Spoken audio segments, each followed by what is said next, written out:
चार बेरोजगार दोस्त बहुत ज्यादा पैसे कमाने के लालच में एक अमीर लड़के को किडनैप करने का प्लान बनाते हैं, लेकिन उनका ये प्लान फ्लॉप हो जाता है। इसीलिए अब ये लोग दूसरा प्लान बनाते हैं, जहां पर ये एक छोटी बच्ची को किडनैप करने वाले थे और इस बार इन लोगों को 1 करोड़ रुपए भी मिल जाते हैं। लेकिन और ज्यादा पैसों की लालच में इन चारों दोस्तों के हाथों बहुत बड़ी गलती हो जाती है और ये सभी लोग एक बहुत बड़ी मुसीबत में फंस जाते हैं। तो दोस्तों, अब ये लोग लालच में आकर कौन कौन से गलत काम करते हैं और क्या इन लोगों को उनके गलती की सजा मिलती है, यही देखेंगे हम आज की हॉरर थ्रिलर कहानी में, जिसका नाम है ओनाई गर्ल जाके रहता है। और दोस्तों, ये मूवी देखने के बाद आपको लालच बुरी बला है ऐसा क्यों कहते हैं, ये बहुत ही अच्छे तरीके से समझ में आ जाएगा, और वो भी एक बहुत बड़े सबक के साथ। इसीलिए दोस्तों, वीडियो को एंड तक जरूर देखना। तो दोस्तों, मेरा नाम है किरण और आप देख रहे हैं हॉरर बॉक्स हिंदी। अगर आपको भी ऐसे ही साउथ के हॉरर मूवीज देखना पसंद है तो हमारे चैनल को सब्सक्राइब जरूर कीजिए, क्योंकि हम आपके लिए ऐसे वीडियोस लाते रहते हैं। तो चलिए बिना किसी देरी के शुरू करते हैं आज की कहानी। कहानी की शुरुआत में हमें अजय नाम के एक लड़के को दिखाया जाता है, जो कि अपनी बहन के घर पर आता है। वहाँ पर आते ही वो अपनी छोटी भांजी को एक गिफ्ट देता है, जिसे देखकर अंजलि बहुत ज्यादा खुश हो जाती है। वो उस गिफ्ट को तुरंत ही खोलने लगती है, लेकिन उसकी माँ उसे कहती है कि अभी नहीं बेटा, उसे बाद में खोलना। लेकिन अंजलि उस गिफ्ट के अंदर क्या है ये देखने के लिए अंदर के कमरे में भाग जाती है और उसकी माँ भी उसके पीछे पीछे चली जाती है। अब हम यहाँ पर अजय के जीजाजी को देखते हैं, जिनका नाम होता है प्रकाश। प्रकाश अपने साले से पूछता है कि वो जॉब ढूंढ रहा था, उसका क्या हुआ। अजय कहता है कि मैं अभी जॉब ढूंढ रहा हूँ, अब तक मुझे कोई ढंग की जॉब नहीं मिली है।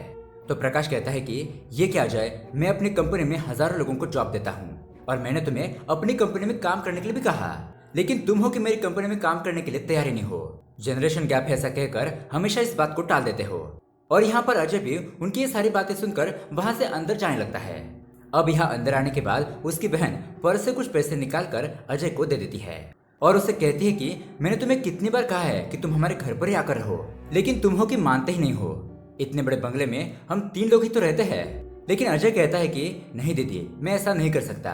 खैर छोड़ो, तुम नहीं समझोगी। तो उसकी दीदी भी ठीक ऐसा कहती है और बाहर चली जाती है। और तभी यहाँ पर अजय चुपके से अपनी बहन के पर्स से और ज्यादा पैसे निकाल लेता है। अब उसके बाद प्रकाश अजय को बाहर बुलाता है और उससे पूछता है कि क्या तुम रवि को जानते हो। अजय कहता है कि हाँ, मैं उसे जानता हूँ। तो प्रकाश अंदर जाकर अपनी तिजोरी से कुछ पैसे निकालता है और तभी तिजोरी के अंदर बहुत सारे पैसे होते हैं, जिन्हें अजय चुपके से देख लेता है। उसके बाद प्रकाश अजय के पास आता है और उसे कहता है कि तुम ये पैसे रवि को दे देना। तो अजय ठीक है ऐसा कहता है। तभी वहाँ पर हम देखते हैं कि अंजलि स्कूल जाने के लिए बाहर निकलती है और वो कहती है कि आज मैं मामा के साथ स्कूल जाऊंगी। तो अजय भी बहुत ही खुशी खुशी से अपनी भांजी को बाइक पर बिठाता है और उसे स्कूल छोड़ने के लिए जाने लगता है। यहाँ इस तरफ प्रकाश अपनी पत्नी से कहता है कि देखो, अपने भाई से कहो कि वो मेरी कंपनी में ट्रेनिंग के तौर पर ज्वाइन हो जाए। सारा काम सीखने के बाद मैं खुद ही उसे मैनेजर बना दूंगा। तो उसकी पत्नी ठीक है ऐसा कहती है। आगे प्रकाश कहता है कि मैं तो सोच रहा हूँ कि कंपनी की सारी जिम्मेदारी अजय के कंधों पर डालकर मैं अपने बच्चे के साथ आराम से लाइफ बिताऊं। तो उसकी पत्नी कहती है कि ठीक है, अगले हफ्ते उसका बर्थडे है, तो उस वक्त हम उसे सरप्राइज देंगे। अब यहाँ इस तरफ अजय अंजलि को लेकर एक दुकान के पास पहुंच जाता है। वो उस दुकान से एक चाकू और रस्सी खरीदता है। उसके चेहरे के एक्सप्रेशन देखकर ऐसा लग रहा था कि मानो उसके दिमाग में कुछ खतरनाक आइडिया पक रहा हो, क्योंकि उसने तिजोरी के अंदर बहुत सारे पैसे देख लिए थे और अब उसके मन में लालच आ चुका था। उसके बाद अजय अंजलि को उसके स्कूल छोड़ देता है और अंजलि अपनी मामा को बाय कहकर अपने स्कूल के अंदर चली जाती है। अब वहां से निकलने के बाद अजय कुछ कपड़े खरीद लेता है और साथ ही में एक होटल से खाना भी पार्सल ले लेता है। उसके बाद हम देखते हैं कि वो एक बिल्डिंग के पास आता है और यहाँ पर हमें पता चलता है कि वो यहाँ के रूम में अपने दोस्तों के साथ रहता है। अब अंदर आने के बाद हम उसके दोस्तों को देखते हैं, जिनका नाम होता है श्रवण और पांडे। अजय इन लोगों से कहता है कि देखो, मैं तुम लोगों के लिए खाना और कपड़े लेकर आया हूँ। और ये देखकर वो दोनों ही बहुत ज्यादा खुश हो जाते हैं। और दोस्तों, रास्ते में उसने जो चाकू और रस्सी खरीदी थी वो उसके दोस्त ने उसे यहाँ पर लेकर आने के लिए कहा था। अब हम देखते हैं कि ये लोग जब खाना खा रहे होते हैं तभी उनके रूम में एक आदमी आता है। अब यहाँ पर श्रावण पहले से ही छुप गया था और वो आदमी पूछता है कि श्रवण कहाँ पर है, क्या वो मेरे पैसे लेकर भाग तो नहीं गया। तो पांडे झूठ बोलते हुए कहता है कि नहीं सर, वो पैसे इकट्ठा करने के लिए अपने गाँव गया है। तो वो आदमी कहता है कि अच्छा, तो वो वापस आएगा या फिर वहीं पर रहेगा। बेशर्म कहेगा, मैं अपने खुद के पैसों के लिए कितने चक्कर काटूं। ऐसा कहते हुए वो श्रावण को गालियां देने लगता है। लेकिन इतने में वहां पर अजय आता है और उसे शांत रहने के लिए कहता है। साथ ही वो उसे ये भी कहता है कि अगले महीने की इसी तारीख को यहाँ पर आना और अपने पैसे लेकर चले जाना। वैसे कितने पैसे है तुम्हारे। वो आदमी कहता है कि 4.5 लाख रुपए। और दोस्तों इतने पैसे सुनकर अजय तो शॉक ही रह जाता है। अब वो पैसे मांगने के लिए आया हुआ आदमी कहता है कि देखो, ये मेरी लास्ट वार्निंग है, अगर अगले महीने मुझे पैसे नहीं मिले तो मैं उस श्रावण को और तुम लोगों को भी पुलिस के हवाले कर दूंगा। ऐसा कहकर वो आदमी वहां से चला जाता है। उसके बाद अजय श्रावण से पूछता है कि अबे साले, इतने पैसों का तुमने क्या किया? लेकिन श्रावण तो बिना कुछ बोले ही वहां से चला जाता है। अब उसके कुछ देर बाद हम देखते हैं वहां पर उनका एक और दोस्त जिसका नाम होता है विजय, वो वहां पर आता है और ये लोग बैठकर एक दूसरे के साथ बातें करने लगते हैं। तभी पांडे की माँ उसे कॉल करती है, लेकिन वो अपनी माँ का कॉल नहीं उठाता। तो ये लोग उससे पूछते हैं कि अरे क्या हुआ, तू फोन क्यों नहीं उठा रहा है? तब पांडे उन्हें बताता है कि 10 दिन के बाद मेरे पिताजी का ऑपरेशन है और उसके लिए 4 लाख रुपए की जरूरत है। अब मैं इतने पैसे कहाँ से लाऊंगा? यही सोचकर मैं फोन नहीं उठा रहा हूँ। तो अब विजय कहता है कि तुम लोग ज्यादा टेंशन मत लो, कुछ ना कुछ जुगाड़ तो हो ही जाएगा। अब ऐसा कहकर वो अपने घर पर जाने लगता है, लेकिन जाने से पहले वो उन लोगों को अपने बंगले पर आने के लिए कहता है और ये लोग कहते हैं कि ठीक है, हम आ जाएंगे। अब उसके बाद शाम को हम देखते हैं ये तीनों दोस्त उस बंगले के पास पहुंच जाते हैं, लेकिन उस बंगले के गेट पर ताला लगा हुआ था, तो इसलिए ये लोग विजय को कॉल करते हैं। विजय कहता है कि मैं कुछ सामान खरीदने के लिए आया हूँ और रास्ते में हूँ, थोड़ी देर में आ जाऊंगा। तो अब यहाँ पर अजय श्रावण से पूछता है कि तुमने इतने सारे पैसों का क्या किया? तो श्रावण बताता है कि अरे यार, मैंने तो सिर्फ उससे 30,000 रुपए लिए थे, लेकिन इतने सालों से उसे पैसे नहीं दिए तो उसका ब्याज बढ़ते बढ़ते 4.5 लाख रुपए हो गया है। मैंने सेल्समैन की जॉब भी छोड़ दी क्योंकि उसमें कुछ खास कमाई नहीं हो रही थी, और अब मैं क्या करूं ये मुझे कुछ समझ में नहीं आ रहा है। उसके बाद श्रावण अजय से पूछता है कि तुम्हारे जीजा जी तुम्हें नौकरी पर रखने के लिए तैयार है ना, तो फिर तुम वो जॉब क्यों नहीं ले लेते? तो अजय कहता है कि मुझे रिश्तेदारों ने दी हुई नौकरी नहीं चाहिए। आगे जाकर वो ये कहते हैं कि हमने तुम्हें नौकरी दी इसलिए आज तू बच पाया, और ये मुझे नहीं सुनना। खैर, अब इतने में वहाँ पर विजय आ जाता है और ये लोग यहाँ पर दारू पीने के लिए आए होते हैं। दरअसल दोस्तों, विजय इस बंगले का केयरटेकर है और इस बंगले का मालिक दूसरे देश में रहता है। वो सिर्फ साल में एक ही बार यहाँ पर रहने के लिए आता है और इसलिए ये लोग यहाँ पर कभी भी आते हैं और आराम से रहते हैं। अब उसके बाद हम देखते हैं कि अंदर जाकर ये लोग दारू वगैरह पीने लगते हैं।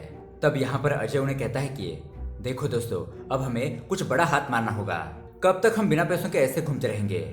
तभी विजय कहता है कि नहीं नहीं, ऐसा करने की सोचना भी मत, पता है ना पिछली बार क्या हुआ था, क्या तुम उसे भूल गए? अजय कहता है कि पिछली बार की तरह हम कोई भी गलती नहीं करेंगे, और अगर हम गलती नहीं करेंगे तो हम माला माल हो जाएंगे।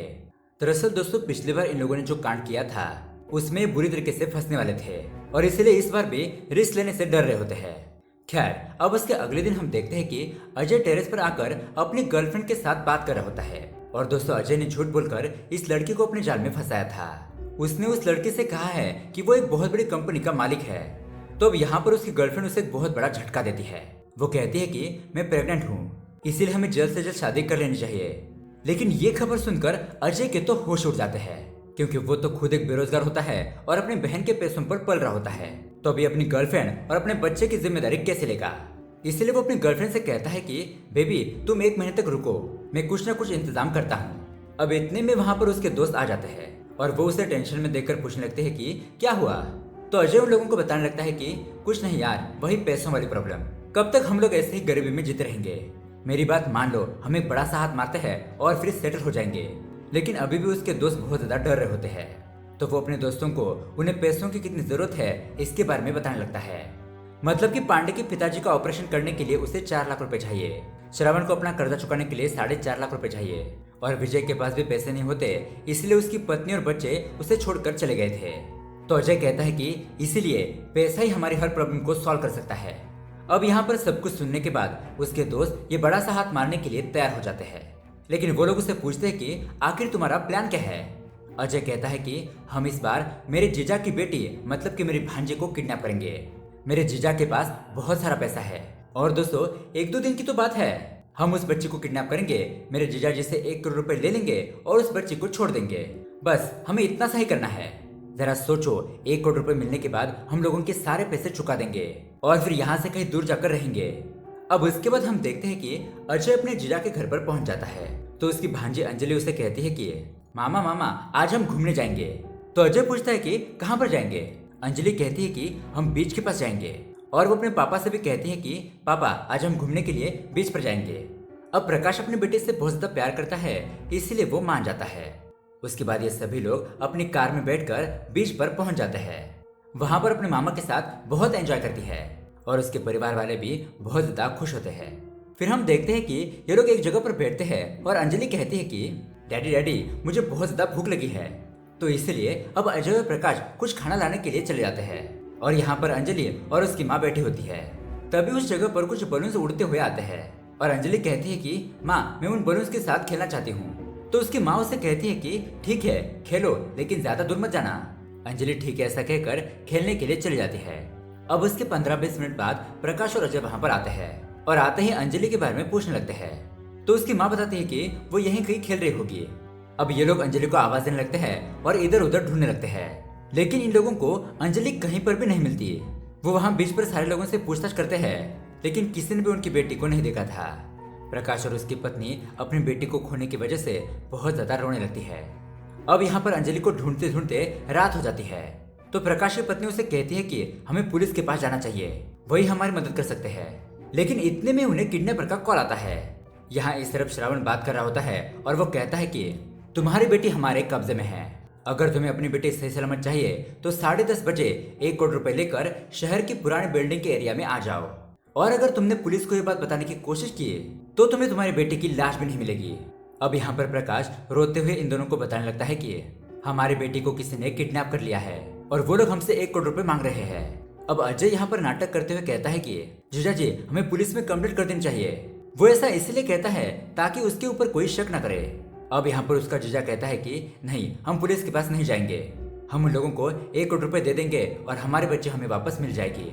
इसलिए ये लोग तुरंत ही अपने बंगले में पहुंचते हैं और प्रकाश अंदर जाकर तिजोरी से 1 करोड़ रुपए बैग के अंदर भरता है और वो उन पैसों को लेकर अजय के साथ उस जगह पर जाने लगता है। अब उस सुनसान जगह पर पहुंचने के बाद वहां पर एक आदमी आता है और उन लोगों से 1 करोड़ रुपए का बैग लेकर वहां से चला जाता है। तो अजय यहाँ पर अपने जीजा से कहता है कि जीजा जी हमें पुलिस स्टेशन में कंप्लेंट करनी चाहिए। लेकिन प्रकाश कहता है कि अजय तुम्हारे लिए वो एक लड़की है, लेकिन मेरे लिए मेरी बेटी नहीं बल्कि वो मेरी जान है। तुम्हारी बहन से शादी करने के 14 साल बाद अंजलि पैदा हुई है और वो भी कितनी मन्नतों के बाद। इसलिए मैं अपनी बेटी को वापस पाने के लिए 1 करोड़ तो क्या 10 करोड़ रुपए भी देने के लिए तैयार हूँ, क्योंकि हम उसके बिना नहीं जी सकते। हमारी दुनिया ही वही है। बस किसी भी हालत में मुझे मेरी बेटी वापस मिल जाए। अब उसके कुछ देर बाद ये लोग वापस अपने घर पर आ जाते हैं और यहाँ पर आकर किडनैपर के कॉल का इंतजार करने लगते हैं। तभी यहाँ पर अजय टॉयलेट के अंदर जाकर अपने दोस्तों से पूछता है कि पैसे और वो बच्ची सही सलामत तो है ना। तो श्रवण कहता है कि हाँ दोनों ही ठीक है। अजय उसे कहता है कि तुम मेरी बात सुनो, अब इसके 10 मिनट बाद तुम मेरे जीजा जी को कॉल करना और उन्हें और 3 करोड़ रुपए देने के लिए कहना। अब ये बात सुनकर उसके दोस्तों के तो होश उड़ जाता है। अजय कहता है कि अब मेरे पास बहस करने के लिए टाइम नहीं है, मैं तुम लोगों को जैसा कहता हूँ तुम लोग वैसा ही करो। तो अब ये लोग भी खुश हो जाते हैं और सोचने लगते हैं कि अरे वाह हम तो सारे ही करोड़पति हो जाएंगे। लेकिन विजय कहता है कि नहीं यार मुझे बहुत ज्यादा डर लग रहा है, इतना ज्यादा लालच ठीक नहीं है। हमें जितने पैसे मिले हैं उन्हें लेकर उस बच्ची को वापस कर देते हैं। अब इतने में वहाँ पर अंजलि रोने लगती है। पांडे ऊपर जाकर उसे चुप रहने के लिए कहता है, लेकिन वो बहुत ज्यादा रो रही थी इसलिए वो उसके मुंह पर पट्टी लगा देता है। अब उसके बाद यहाँ पर श्रवण प्रकाश को कॉल करता है और उसे कहता है कि देखो हमारे प्लान में कुछ चेंजेस आ गए हैं, अब हमें 1 नहीं बल्कि और 3 करोड़ रुपए चाहिए। तुम उसी जगह पर आकर पैसे दे दो और उसकी अगली सुबह तुम्हारी बेटी अपने घर पर आ जाएगी। तो प्रकाश कहता है कि बाकी के पैसे देने के बाद भी क्या गारंटी है कि तुम मेरी बेटी को वापस लौटाओगे। तो श्रवण उसे गुस्से में कहता है कि अबे ज्यादा बकवास मत कर, तुम्हें अपनी बेटी चाहिए ना तो चुपचाप हमारी बात मान ले। उसके बाद ये लोग अंजलि से बात करवाते हैं। तो अंजलि अपने माता पिता से कहती है कि डैडी मुझे यहाँ पर बहुत डर लग रहा है, प्लीज आप मुझे यहाँ से ले जाइए। और अब अपनी बेटी की आवाज सुनकर प्रकाश बाकी के पैसे देने के लिए मान जाता है। फोन कट करने के बाद अजय यहाँ पर कहता है कि जीजा जी हमें पुलिस में कंप्लेंट करनी चाहिए। लेकिन उसकी बहन कहती है कि नहीं नहीं मुझे मेरी बेटी वापस चाहिए, आप लोग ये बात पुलिस को मत बताओ। और वो अपने पति से कहती है कि देखिए जी आप उन्हें जितने पैसे चाहिए उतने दे दीजिए, लेकिन मेरी बेटी को वापस लेकर आइए। तो प्रकाश अंदर पैसे लेने के लिए चला जाता है। लेकिन यहाँ पर अजय फिर से अपने मन में सोचने लगता है कि कहीं मैंने जीजा जी से कम पैसे तो नहीं मांगे। शट यार, मुझे तो और ज्यादा पैसे मांगने चाहिए थे। खैर अब उसके बाद ये लोग फिर से उस जगह पर पैसे लेकर पहुंच जाते हैं।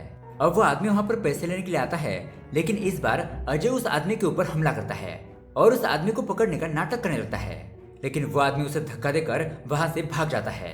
लेकिन यहाँ पर प्रकाश अजय के ऊपर बहुत ही ज्यादा गुस्सा हो जाता है, क्योंकि अजय ने जो किया था उसकी वजह से किडनैपर उसकी बेटी अंजलि को तकलीफ दे सकते हैं। इसलिए प्रकाश उसे कहता है कि आज के बाद तो मेरे सामने कभी मत आना, और ऐसा कहकर प्रकाश वहाँ से चला जाता है। लेकिन यहाँ अजय तो खुश होकर उस बंगले में आता है, लेकिन यहाँ पर आकर वो अपने दोस्तों से कहता है कि मेरे जीजा जी अपनी बेटी के लिए 10 करोड़ रुपए देने के लिए तैयार है और हमने ये मौका गवा दिया। तो विजय उसे कहता है कि हमें इतने पैसे मिले हैं वही हमारे लिए काफी है, अभी और ज्यादा पैसे मांगेंगे तो कहीं हम इस केस में फंस न जाए। और बाकी के लोग भी यही कहने लगते हैं कि ज्यादा लालच ठीक नहीं है, क्योंकि अगर कुछ भी गड़बड़ हुई तो पता है ना पिछली बार हमारे साथ क्या हुआ था। और दोस्तों यहाँ पर हमें दिखाया जाता है कि पिछली बार इन लोगों के साथ क्या हुआ था। अब कहानी थोड़ी फ्लैशबैक में जाती है, जहाँ पर इन लोगों ने शहर के सबसे बड़े अमीर आदमी मार्तंड की बेटी को किडनैप कर लिया था। लेकिन इन लोगों के मना करने के बावजूद भी मार्तंड ने पुलिस में कंप्लेंट कर दी थी, और इस वजह से ये खबर अखबार में छपकर सारी तरफ फैल जाती है और अब पुलिस इन लोगों की तलाश कर रही थी। इसलिए ये लोग भी उस न्यूज को पढ़कर घबरा जाते हैं। अब उस मार्तंड की लड़की का नाम होता है वर्षिनी, और ये लोग उसे एक कमरे के अंदर बंद कर देते हैं। उसके थोड़ी देर बाद जब अजय उस कमरे के अंदर जाता है तो ये लड़की गाड़ी का नंबर और इन लड़कों के नाम याद कर रही थी, और इतने में ही वो अपनी आंखों की और हाथों की पट्टी खोल लेती है। अब ये सारे लोग उस कमरे में पहुंच जाते हैं और वर्षिनी उन्हें देखकर कहती है कि तुम लोग जानते हो कि मैं किसकी बेटी हूँ, अगर मेरे पिताजी को तुम्हारे बारे में पता चल गया तो वो तुम लोगों को मार देंगे। तो अब अजय यहाँ पर गुस्से में आकर उस लड़की को थप्पड़ मार देता है और बाहर आकर इन लोगों से कहता है कि उस लड़की को हमारे बारे में सब कुछ पता चल गया है, और तो और उसने हमारा चेहरा भी देख लिया है, अब उसे छोड़ देंगे तो हम ही फंस जाएंगे। इसलिए वो अपने दोस्तों से कहता है कि एक गड्ढा खोदो, और वो खुद एक रॉड लेकर वर्षिनी के कमरे में पहुंच जाता है। वर्षिनी अजय को देखकर बहुत ज्यादा घबरा जाती है और उसे कहती है कि प्लीज मुझे छोड़ दो, मैं तुम लोगों के बारे में किसी को नहीं बताऊंगी। लेकिन अजय उसकी एक भी बात नहीं सुनता और उस रॉड से वर्षिनी के सिर पर वार कर देता है, जिस वजह से वर्षिनी वहीं पर मर जाती है। उसके बाद ये लोग उस बंगले के पास एक जगह पर उस लड़की की डेड बॉडी को दफन कर देते हैं और उसके ऊपर एक अभिमंत्रित चीज रखते हैं ताकि उस लड़की की आत्मा उन्हें परेशान ना करे। और पिछली बार यही घटना उनके साथ हुई थी। अब हम यहाँ पर प्रेजेंट में आते हैं और अजय इन लोगों से कहता है कि ठीक है, तुम लोग कह रहे हो इसलिए हम और पैसे नहीं मांगेंगे और यही पैसे आपस में बांट लेंगे। और उसके बाद ये सभी लोग वहीं पर सो जाते हैं। लेकिन दोस्तों जब अगली सुबह इन लोगों की आंख खुलती है तो इन लोगों के तो होश उड़ जाते हैं, क्योंकि वो बच्ची अंजलि अपने आप को छुड़ाकर यहाँ अपने मामा अजय के ऊपर सो रही होती है। अब अंजलि जाग जाती है और इन सभी लोगों को देख लेती है। वो अपने मामा से पूछती है कि मामा क्या ये लोग आपके दोस्त है? तो अजय कहता है कि नहीं नहीं बेटा, मैं तो इन लोगों को जानता भी नहीं हूँ। उसके बाद अंजलि अपने मामा से कहती है कि मामा मुझे अपने मम्मी डैडी की बहुत ज्यादा याद आ रही है, और वह ऐसा कहकर रोने लगती है। तो अब विजय अंजलि को उठाकर उस कमरे के अंदर बंद कर देता है। और यहाँ इस तरफ अजय अपने दोस्त पांडे को बहुत ज्यादा मारने पीटने लगता है, क्योंकि उन्होंने बच्चे की पूरी जिम्मेदारी उसे ही दे दी थी। और पांडे की लापरवाही की वजह से उस बच्चे ने अपने हाथ खोल दिए और यहाँ पर आ गई। तो अब ये सब कुछ देखने के बाद अजय को कुछ समझ नहीं आ रहा था कि वो आगे क्या करे। उसे कुछ भी समझ नहीं आता तो वो पैसों का बैग लेकर वहां से जाने लगता है। उसके दोस्त उसे रोकते हैं तो अजय उन्हें कहता है कि मैं इन सारे पैसों को अपने जीजा को दे दूंगा और उनसे माफी भी मांग लूंगा, चिंता मत करो, मैं तुम लोगों का नाम नहीं लूंगा, चाहे कुछ भी हो जाए मैं तुम लोगों को बचा लूंगा। लेकिन उसके दोस्त कहने लगते हैं कि ये तू क्या कह रहा है, हमने तुम्हारे भरोसे इतनी मेहनत करके ये पैसे हासिल किए हैं, अगर तू ये पैसे वापस करेगा तो पुलिस हमें पकड़ लेगी। अजय कहता है कि तो अब मैं क्या करूं, मुझे मेरी भांजी अंजलि ने देख लिया है और वो घर जाने के बाद दीदी और जीजा जी को सब कुछ बता देगी। अब ये सभी लोग उसे शांति से सोचने के लिए कहते हैं, लेकिन अजय तो बिल्कुल भी पागल हो चुका था। वो जोर जोर से रोने लगता है और कहता है कि ये मैंने क्या कर दिया, अब मैं पूरी तरीके से फंस चुका हूँ। वो अपने दोस्तों की बात नहीं मानता और पैसे लौटाने के लिए तैयार हो जाता है। अब ये देखने के बाद श्रावण, पांडे और विजय ये सोचने लगते हैं कि हमें ये पैसे किसी भी हाल में चाहिए, और अगर पैसे चाहिए तो हमें अजय को मारना होगा। लेकिन फिर भी ये लोग अजय को एक बार फिर से समझाने की कोशिश करने लगते हैं। वो उसे कहते हैं कि इस प्रॉब्लम से बाहर निकलने का एक ही सोल्यूशन है, और वो ये है कि हमें अंजलि को मार देना होगा। अगर हम उसे मार देंगे तो ही हम बच पाएंगे। लेकिन अजय ये बात सुनकर बहुत ज्यादा रोने लगता है और अपने दोस्तों से कहता है कि प्लीज तुम लोग ऐसा मत करो, वो मेरी भांजी है, एक छोटी सी बच्ची है। लेकिन फिर भी उसके दोस्त ये बात नहीं मानते। अब यहाँ पर विजय वही रॉड लेता है और उस कमरे में जाता है। अंजलि वहां पर रो रही होती है, लेकिन विजय बहुत ही बेरहमी से अंजलि को मार देता है। और उसके बाद ये लोग उसी लड़की के डेड बॉडी के पास अंजलि की बॉडी को भी दफन कर देते हैं। लेकिन इस बार ये लोग उस मिट्टी के ऊपर कुछ भी नहीं रखते, तो दोस्तों इसीलिए अंजलि की आत्मा आजाद हो जाती है। अब सुबह हो जाती है और हम देखते हैं कि प्रकाश और उसकी पत्नी अभी तक यहाँ पर अपनी बेटी का इंतजार कर रहे होते हैं, लेकिन उनकी बेटी तो यहाँ पर नहीं आती और आएगी भी कैसे, उसे तो उन लोगों ने मार दिया। अब यहाँ पर अपनी बेटी के बारे में सोचकर प्रकाश को हार्ट अटैक आ जाता है और वो पैरालाइज हो जाता है। अब दोस्तों ऐसे ही कुछ दिन बीत जाते हैं और प्रकाश को ट्रीटमेंट देकर ये लोग उसे घर पर वापस लेकर आते हैं। यहाँ प्रकाश अपनी पत्नी से कहता है कि हमारी बेटी जरूर आएगी, तुम चिंता मत करो, वो जरूर आएगी। और उसकी पत्नी भी अपनी बेटी को याद करके बहुत ज्यादा रोने लगती है। अब यहाँ रात को इस तरफ हम देखते हैं कि अंजलि की आत्मा अपने माता पिता को याद करके रो रही होती है, लेकिन तभी वर्षिणी की आत्मा उसे कहती है कि बेटा रो मत, मैं तुम्हारे साथ हूँ, मैं भी तुम्हारी तरह एक आत्मा हूँ और मुझे भी इन लोगों ने किडनैप करके यहाँ पर मार डाला। मेरी कब्र के ऊपर एक अभिमंत्रित चीज रखी गई है और इसलिए मैं बाहर नहीं आ सकती। तो अंजलि पूछती है कि क्या मैं उस चीज को बाहर निकाल कर फेंक दूं?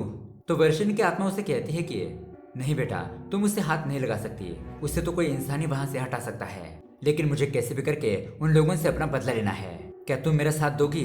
तो यहाँ पर अंजलि हाँ कहती है। अब तभी यहाँ पर हम देखते हैं कि वो चारों दोस्त बंगले में आ जाते हैं, लेकिन तभी विजय को याद आता है कि कल उसे पूजा करनी है, इसलिए वो इन लोगों से कहता है कि फिर से हमें कुछ सामान लाने के लिए मार्केट जाना होगा। तो पांडे कहता है कि तुम लोग सामान लेकर आ जाओ, मेरे सर में थोड़ा दर्द हो रहा है इसलिए मैं यहीं पर रुकता हूँ। तो वो लोग वहां से चले जाते हैं, लेकिन यहाँ पांडे जैसे ही घर के अंदर आता है वो उन पैसों को लेकर वहां से भागने का प्लान बनाता है, मतलब कि अकेला ही पैसे हड़पना चाहता था। लेकिन जब वो उन पैसों को लेकर भागने लगता है, लेकिन तभी अंजलि की आत्मा उसे डराने लगती है। अब अंजलि की आत्मा से डरकर वो पैसे लेकर वहां से भाग ही रहा होता है कि इतने में उसके दोस्त वहां पर पहुंच जाते हैं। वो उन लोगों को बताता है कि यहाँ पर अंजलि की आत्मा मेरे ऊपर हमला कर रही है, लेकिन ये लोग उसकी बातों पर विश्वास नहीं करते। उन्हें लगता है कि ये पैसे लेकर भाग रहा था, इसलिए यहाँ पर कुछ भी बहाना बना रहा है। लेकिन तभी विजय को भी अंजलि की आत्मा दिखाई देने लगती है और वो घबराकर पांडे को छोड़ने के लिए कहता है। अब ये लोग तय करते हैं कि विजय और अजय पंडित जी को बुलाने के लिए जाएंगे और यहाँ श्रावण और पांडे उस कब्र के ऊपर भगवान की फोटो रखने के लिए जाएंगे। लेकिन दोस्तों इससे कोई भी फायदा नहीं था, क्योंकि अंजलि की आत्मा पहले ही बाहर आ चुकी थी। अब ये लोग उस घर से भागने की कोशिश करने लगते हैं, लेकिन अंजलि उनके ऊपर हमला कर देती है। अब ये लोग भागते भागते बाहर आ जाते हैं और इसी हाथापाई में उस लड़की के कब्र के ऊपर रखी हुई चीज अनजाने में ही निकाल देते हैं और तभी वहां पर वर्षिणी की आत्मा आजाद हो जाती है। अब इसके बाद ये चारों लोग उस घर के अंदर आते हैं, लेकिन यहाँ पर वर्षिणी और अंजलि की आत्मा इन लोगों के ऊपर हमला कर देती है। वो इन लोगों को एक एक करके दौड़ा दौड़ा कर बहुत ही बेरहमी से मार देती है। अब लास्ट में बारी आती है अंजलि के मामा अजय की, तो ये लोग उसे फ्रिज के अंदर डालकर मार देते हैं और इस तरह से वर्षिणी और अंजलि अपना बदला ले लेते हैं। और यहाँ इस तरफ हम देखते हैं अंजलि के माता पिता अपने बेटे के इंतजार में ही अपनी जिंदगी बिता देते हैं। और दोस्तों इसी इमोशनल एंडिंग के साथ ये कहानी यहीं पर खत्म हो जाती है। तो दोस्तों ये कहानी आपको कैसी लगी हमें कमेंट करके जरूर बताइएगा। साथ ही ऐसे ही अमेजिंग मूवी देखने के लिए हमारे चैनल को सब्सक्राइब जरूर कीजिए। मिलते हैं अगली वीडियो में। Thanks for watching.